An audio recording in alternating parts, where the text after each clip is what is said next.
Hello and what is up, guys? My name is Jaeger from DANKEST, doing a deck profile debut of my Masked Heroes. It's a really fun deck. Basically this is the build that revolves kind of on Dark Law, and it's a really strong deck. It has a lot of rank 4 options and possibilities. I kind of changed it out, added a lot of tech cards. I'll be explaining those tech cards in the deck profile. So this is my main deck in real life. So without further ado, let's get started into the deck profile. Alright, first things first. You're rocking 3 Elemental Hero Shadow Mist. Basically the new Stratos for the deck. Basically when you special summon, you get to add a quick play change spell from your deck to your hand. So that's typically either your form changes or your mass changes. So she's really good. When you set the graveyard, you can add a elemental hero from your deck to your hand. So that's pretty good. Both effects are once per turn. So you got a timer with the Call to Hanas, you know. For the last of the heroes, we're doing 2 Bubble Man. I cut Alias. I really don't like Alias. He contributed to so many cloggy and dead hands for me. I never really liked the card. Most of the time when I search for Shadow Mist, I hardly ever do it, but when I do, I search for Bubble Man. I'll get my free access to Acid, so that's pretty good. He's also good. He's also good for your rank 4 options, and yeah, so he's pretty good there. On to the rest of the monsters. We're doing 2 Goblinberg. It's a really good card. It's roto searchable. You can get Shadow Mist effect off because Shadow Mist is an if can effect, not a when can. That's why Arm Knight misses timing with Goblinberg and Shadow Mist doesn't. So yeah, Goblinberg's pretty good. Only at 2. I would not recommend 3 because, you know, would get cloggy. There are times where you have the Goblinberg into your Goblinberg, so that's pretty good. Also, he's a warrior. These all get into your warrior XYZs as well. Now on to the last of the monsters. Double Summoner Monk, 1 Myrmilio, and 1 Thunder King Ryo. This last of the monsters, it is kind of I guess a medium monster lineup. Not too many. You do want to have as small monster count as possible. Let's see here. That's 1, 2, 3, 4, 5, 6, 7. Yeah, I think I got about 11 monsters here. Yeah, 11 monsters. Sorry about that. I had to count because I was thinking about something else. Anyway, yeah. But Summoner Monkey runs so many spells, and he does a lot of cool things for your deck. You can search out your Myrmilia with him and get a free pop for the back row, or search out your Thunder King if you need to. If you already got the Shadow Mist from a hero lives, and yeah. Thunder King's just a really strong card this format. He's just really good. Stops all decks from searching. Stops you a little bit, but if you already got a set up board, who cares? He also stops a special summon, so that's pretty good. He's a 1900 body. Myrmilio is a tech for me in the deck, and I've really grown to love her in the deck. Only at 1, at 2 she was very cloggy, so at 1 it's doing a lot better for me. But Myrmilio, when you normal summon, you can add a whole trap card from your deck to your hand. So typically you search out your Trap Trick Trap All Nightmare to protect your Dark Law from Exciton. So yeah, pretty good there. That's it for the monster lineup. And so if you special summon, you can pop a back row. On to the typical spell lineup. 3 Rhoda. 3 Hero Lives. I cannot find my last 2 Hero Lives. It's around here somewhere, but for the purpose of this video, these are 2 Hero Lives. I apologize for that. These guys will basically get your Shadow Mist effect off. It's kind of self-explanatory. Rhoda, you can search out your Goblinberg or your Bubble Man if you have to, or Shadow Mist. Get a last piece for your hand for the Dark Law play. Hero Lives, you only use it on Shadow Mist. It's a very tricky card. I really don't like this card in the deck, because half your life points is a lot for 1 card, or I guess a +1 with Shadow Mist. But anyway, yeah, you can lose games just by playing it. So I really would recommend just think really long and hard before you actually activate this card, because it could be the reason you lose the game. Last of the 3 Ubs, 3 Mass Change. It's a really good card, kind of the star of the spell lineup. It's really powerful. Basically make Shadow Mist into Dark Law or Enki, and makes Bubble Man into Shadow Mist. It's really good, really good. I did cut the Alias, so there is no Koga in the extra deck. On to the 2 Ubs. Double Mass Change, and double Forbidden Lance. I really like Forbidden Lance. They're a really strong card. I choose it over MST. I do side the 3 MSTs, because even though, Acid is a Harpy's Feather Duster for you, There have been times where the back row is too much for you, but I do have a really good replacement for MST in the trap lineup, which you will see soon. But Forbidden Lance is pretty good, especially when they're trying to get over Dark Claw and don't have the Mirror Force set. So this just lowers them, makes Dark Claws theoretically 3200. So they have to get over to 3200 to get over them because their monster lose 800, so you know, it's pretty cool there. And it makes one monster you control unaffected by spells and traps. Pretty good there.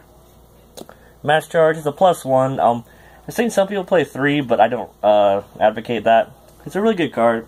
I can understand why you always want to see it, but it's a little bit situational because you have to already resolve your Shadow Mist and Dark Claw play. So if you don't get to your mass changes, this guy is just even more dead. But I really like it at 2. It's doing pretty well. I might cut it to 1, but it's just really good at 2. I just always want to see it. So that's it for the 2 ofs. On to the 1 ofs. 1 form change. 1 emergency call. And 1 Raigeki. I see a lot of people cut form change, and I really don't understand why. Form change is a really good card. Form change basically can make basically you make Shadow Mist and an Anki first, attack into a monster. If you don't have Dark Claw already on the field, Anki will send that monster to the graveyard when it shows up by battle. You can add a change card. That means you can add this guy to your hand, activate on the Anki, and then make Acid, blow all the back row, get some more attack in. It's pretty good. I really like it. And it also gives you access to Divine Wind since Stratos is still banned. The deck doesn't need Stratos to function, but it, I guess he would help, to make Divine Wind. But this is our basically Stratos into Divine Wind, I guess. The emergency call, I feel only need for 1.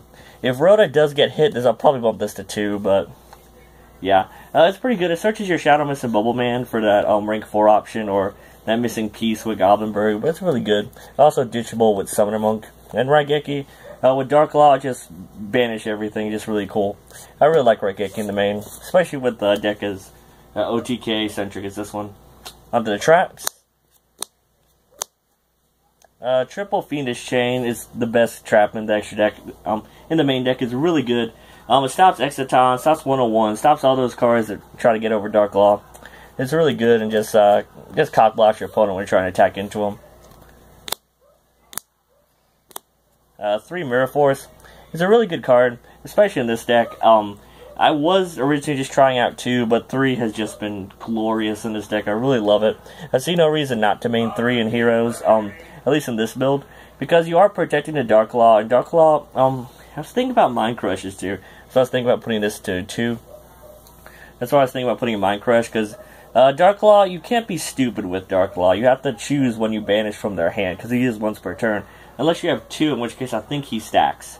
But if they just have to be Upstart Goblin, and you know you're going against Teller Knights or something, they're trying to bait you to use your 1 banish. So, yeah. So always try to use it on like a Rhoda or something, so you potentially always get a good hit. But if you do try the Mind Crush in your main deck, that would be a good thing, because you just use the Mind Crush after you use the banish. So, and it'll still get banished because Mind Crush is sent to the graveyard, and with Dark Claw it gets banished. But Mirror Force, in short, is just a really good card for me.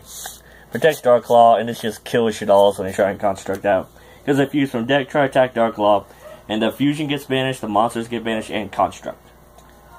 Onto the 2 elves. This is my super secret tech of the trap lineup. Dark Bribe. It replaces MST for me. I know what you're thinking. Oh, Dark Bribe sucks with Dark Claw. It doesn't get Dark Claw's effect. Wrong. It's kind of like Upstart Goblin. That's the best way I can explain it. Because Dark Claw's effect activates after the card is added or searched out.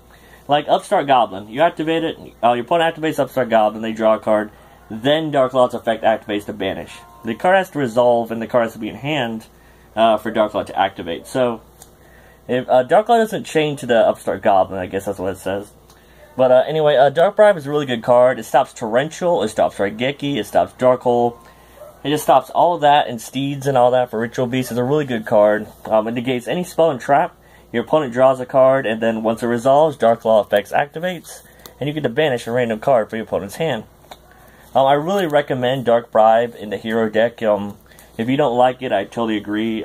If you want to play a deck that way, but I really do love Dark Bribe in the main. At least, if you have not tried the card out in Heroes, I highly recommend it too. Just try it out. I'll promise you'll go to love it. If you don't, well then I'm sorry I failed you. Anyway, 2 Call to Haunteds. It's a really good card. Brings back your Shadow Mist. Really cool, cute plays you can do with a Thunder King. If he's in Grave, your opponent activates Rhoda. You can call the Honda Thunder King and they won't get their search. It's pretty cool. Really trolly. Onto the 1-ofs. 1 Trap Trick Trapple Nightmare. 1 Bottomless. And 1 Vanity's Emptiness. These are both searchable with your Murmilios.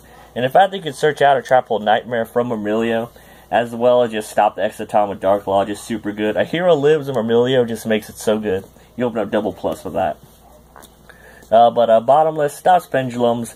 Vanities to a degree just as much, but this and Dark Law is too broken. Bottomless, when they pinch you out a board, you just stop them out, you know, stops Cleats and stuff. I really love this card. So that's it for the main deck. On to the extra deck. Double Dark Law for the fusions. I really like this card. Oh, and 1 Anki, just put them in there too. These are for the dark fusions that you're going to mass change into. Dark Law is your win condition. You could try 3, but I really like 2. There have been times where I wanted to go into 3, but when I did, I just went to Anki. And Anki basically got the job done. It was kind of more of a win harder move, but these guys are pretty good. Then 1 Acid, 1 Master Hero Diane, and 1 Divine Wind. These 2 are, you can only get them off of form change, like form change your Anki or Acid into them. But Acid you can actually make legitimately with Mass Change and Bubble Man, which is really good. Harpy Feather Duster and lowers attack. It's also cool if they try like a Fiendish Chain or Book of Moon for whatever reason, or just Effect Veil or Acid. You can form change them into Diane or Divine Wind, and its effect will still go through. Pretty good, pretty good. Divine Wind, they go into him a lot more than Diane. These guys don't really do anything if Dark Law's on field, their effects. But they are pretty good, so there are also options. And, yeah. I was putting in a Norden in here. I was trying out the Instant Fusion, but that is in the side deck, so if you can find room to take out a card for an Instant Fusion, I got one around here somewhere. You can try out the Norden. It's doing pretty well in testing, but I side out the Instant Fusion, because I want to keep that consistency as up as possible, so there's that. That's it for the fusions of the deck. On to the XYZs. 1 Dark Rebellion XYZ Dragon. 1 number 86 Rongo. I call him Rongo because it's just easier to say than his second part of his name. It's like Rongo Myriad or something weird like that. He's pretty good. You can bust this guy out with 5 materials pretty damn consistently. Not often, but when you do, it's just a total blowout. Stops your opponents from summoning. They can still set, though. His brother Excalibur is really good. He sure towers out. You can make him out of any 2 warriors, 4,000. He's pretty good. Blade Arbor Ninja and Cowboy. Typically when I see an open board, I go into Excalibur, because I usually like to save these 2 for like getting rid of multiple monsters at once. But cool thing, if you bring both of these guys out, which is not hard for this deck to do at all, and both their attacks go through, and it's a direct attack, that's an OTK, because this is 38 plus 44, you know, pretty cool there. 1 Castel, 1 Key Beetle, and 1 anti-Luminescent Knight. In theory, Luminescent Knight was supposed to be on the field with Dark Law, and they won't target Dark Law, but he's usually just there as bait, because usually what happens, they would try and 101 him instead, and you don't want to change the target to Dark Law, right? So you're kind of like a sacrifice to keep Dark Law on board, which they Raigeki you, but then again, there's Dark Bribe there. Another great application of Dark Bribe, and it gets Dark Law's effect. Anyway, Master Key Beetle, I don't see a lot of heroes playing this card, but you can make it with 2 Shadow Mist, a Shadow Mist and a Summoner Monk, or 2 Summoner Monks, which isn't hard at all. Just key locking the Vanities is just an auto win for you in most matchups. It's really good. I really like this card. And you can also Key Beetle your Dark Law so he doesn't die by card effects. So it's really cool. And Castel, I choose him over 101 because you can also shuffle in like Floodgates and stuff, so that's pretty good. So that is it for the Masked Hero deck profile, guys. I hope you guys enjoyed it. Put a lot of effort and time into making this deck. Let's try and get as many likes as possible. Feel free to like, comment, subscribe. If you have any questions on why I ran this or why I don't run that, please comment down below. I'll totally answer you guys. Once again, my name is Jaegerim from Screencasters, doing a deck profile, finishing up with Masked Heroes. I hope you guys enjoyed it. Sorry if I sound a little winded. It's kind of late here, and I kind of have a headache. But don't forget to like, comment, subscribe, and we'll see you in the next video. See you guys.